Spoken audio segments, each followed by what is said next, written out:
Thank you very much, dear Professor de Boer, dear Professor Mills, and dear colleagues and friends. It is my pleasure to give you, thanks Christian, it is my pleasure to give you a short presentation today about some very interesting novel insights into the pathophysiology of the release of cardiac troponin T and cardiac troponin I. Just 2 years ago in Edinburgh, I opened up with this slide complaining about the large interest or the little interest that syncope got or gets from cardiologists compared to big topics like acute myocardial infarction and troponin. And now just fast forward 2 years to today, and here I am giving a presentation about cardiac troponin, so sorry syncope. I'm not going to waste a lot of time giving you another introduction to cardiac troponin. I think you're all by now experts on this topic and on the many applications of cardiac troponin. Now, for quite many of these applications, and especially the diagnosis of acute myocardial infarction, current clinical practice guidelines assume that cardiac troponin T is interchangeable with cardiac troponin I. However, we do not really know if cardiac troponin T or the release of cardiac troponin T and cardiac troponin I really reflect identical pathophysiological mechanisms. And so we thought that maybe with our analysis we could add something, some new information about potential differences in the release of cardiac troponin T and cardiac troponin I, and add that to the piece of cake of something we do know. And so our hypothesis, based on previously published data and data generated from our own studies, was that normal aging and chronic cardiac disease would result in a higher circulating concentration of cardiac troponin T compared to cardiac troponin I. Whereas in acute cardiac disease, we expected to see a higher level of cardiac troponin I compared to cardiac troponin T. We calculated the cardiac troponin I to cardiac troponin T ratio to put the two troponin values into relation.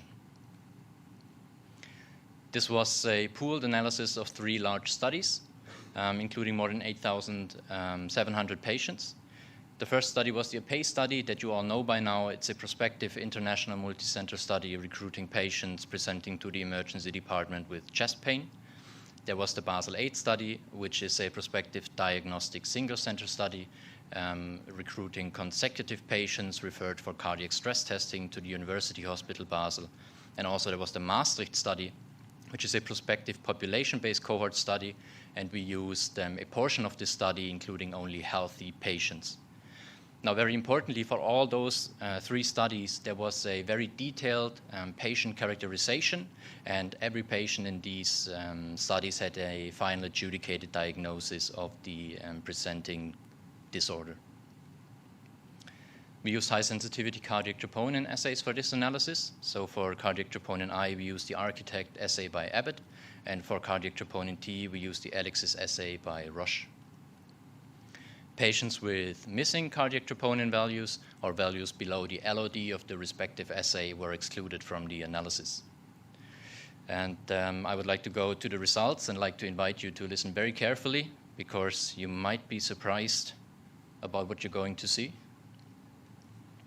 Now, this really is the central part of our study or our analysis, so I'm going to explain to you carefully what you're seeing. So on the x-axis, you have the subgroups of patients that were derived from the adjudicated diagnoses of all the 3 included studies. And on the very top, you can see that these groups were further grouped into superordinate groups, which are so healthy patients, no cardiovascular disease. We have chronic cardiac disease, and we have acute cardiac disease. On the y-axis, you have the CTNI to CTNT ratio on a log scale. You have the purple dots, which represent the measured troponin medians of cardiac troponin T, and in green for cardiac troponin I. You can see that on the very left-hand side, in the group with no cardiovascular disease, so in healthy patients, they were the patients with the lowest cardiac troponin I to cardiac troponin T ratio. The ratio then slowly rises across the chronic cardiac disease group, and then there's a huge jump towards the acute cardiac disease group, which includes adjudicated diagnoses like end-STEMI, STEMI, and myocarditis. I made a last-minute change to my presentation First, you can also see, the very bottom, the renal function was very similar between the chronic cardiac disease group and the acute cardiac disease group. So any differences in cardiac troponin I to T ratio that we see between the two groups cannot be referred back to renal function. I think that's very important to highlight after the last talk. Now, the last minute change I added after yesterday's discussion, and to preempt the question from Professor Mills, there's some data about type 1 and type 2 NSTEMI. So on the very left-hand side, you can see the troponin values at presentation for type 1 NSTEMI, which is the darker red, and the lighter red, the type 2 NSTEMIs. And you can see that also, like in the beginning and across the serial sampling up to 3 hours, the cardiac troponin ratio is higher in patients with type 1 NSTEMI compared to type 2 NSTEMI, and also that the cardiac troponin ratio of the type 2 NSTEMI is more similar to the ratio of chronic cardiac disease compared to the type 1. Now, if I had to put the graph that you saw into words, I would say that we showed that normal aging has the lowest CTNI to CTNT ratio, based on a disproportional increase in cardiac troponin T compared to cardiac troponin I. Acute cardiac disease has the highest CTNI to CTNT ratio, resulting from a disproportional increase in CTNI compared to CTNT. And the chronic cardiac disease group is somewhere in the middle with relatively more CTNI compared to normal aging, but less compared to acute cardiac disease. This brings me to the conclusion that there might be relevant differences in the release of cardiac troponin I and cardiac troponin T, depending on the underlying mechanism and acuteness of injury. And this also has potential clinical implications because, in fact, there might be distinctive clinical best use settings for cardiac troponin I and cardiac troponin T, meaning that one might be preferable over the other in certain clinical situations. This study, as any other, has some limitations. For example, there's always the risk of misclassifying a small number of patients regarding adjudicated diagnoses or healthy patients. This was an exploratory analysis and a pooled analysis of 3 large studies, so we performed no specific sample size calculation. And also, as with all of these studies, we excluded patients with terminal kidney failure, so we cannot say anything about the troponin I to T ratio in patients on dialysis. I would like to thank my 2 colleagues, Dr. Johann Walter and Dr. Luca Köchlin, who worked with me on this project. I would also like to thank Stephen Meeks and everyone from the Maastricht trial who supplied their data of healthy patients to even further support our study. And I would also like to thank everyone from the CRIP. And last but not least, I would like to thank our great presidents who enable us to have this fantastic meeting year after year and be here and share our interesting research and results with each other. Of course, also Nick, who is not on the picture, and everyone else who's involved in presenting the great meeting. I would like to dedicate this applause to them. Thank you. Thank you, Tobias. I'm glad you've seen the light and have presented a very interesting paper. You've stolen my question, so I have to come up with another one. So you're challenging us that troponin I and troponin T, these findings might be something to do with differences in release in these different settings.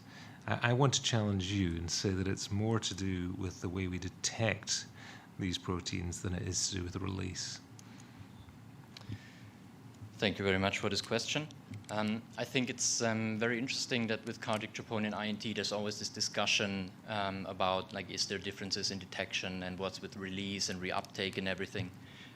While I cannot comment specifically on if the detection methods might be so different as to explaining these findings, maybe I'll elaborate.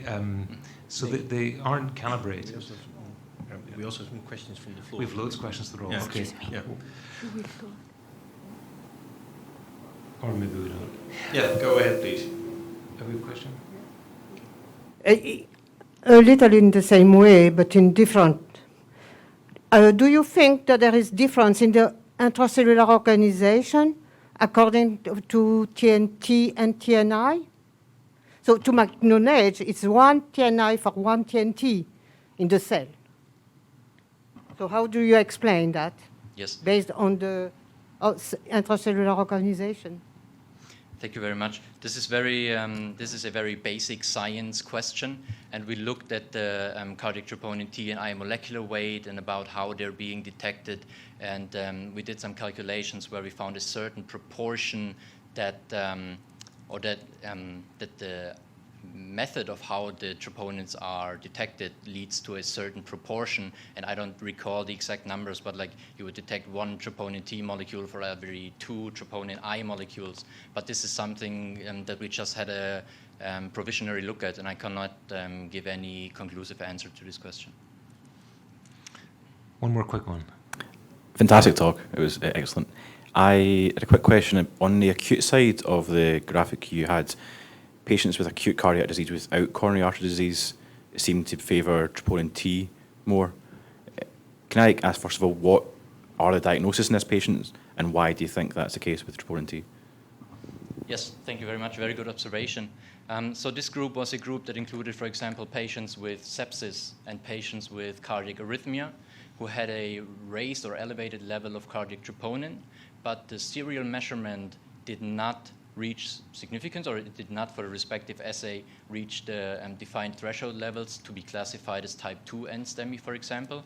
So that's how we interpreted this. This is why it's also marked with a little symbol, and because I think this group, we predefined those groups before knowing the ratio, and we thought that this is definitely acute cardiac disease, but we were not or unsure what to expect, and then we saw that it's actually, as you said, more similar to chronic cardiac disease than to acute cardiac disease, but this is probably, again, due to the nature of the injury, as in sepsis or arrhythmia. Fabulous. Thank you very much for a very stimulating presentation, Tobias. So we're going to move on in the interest of time. Thank you.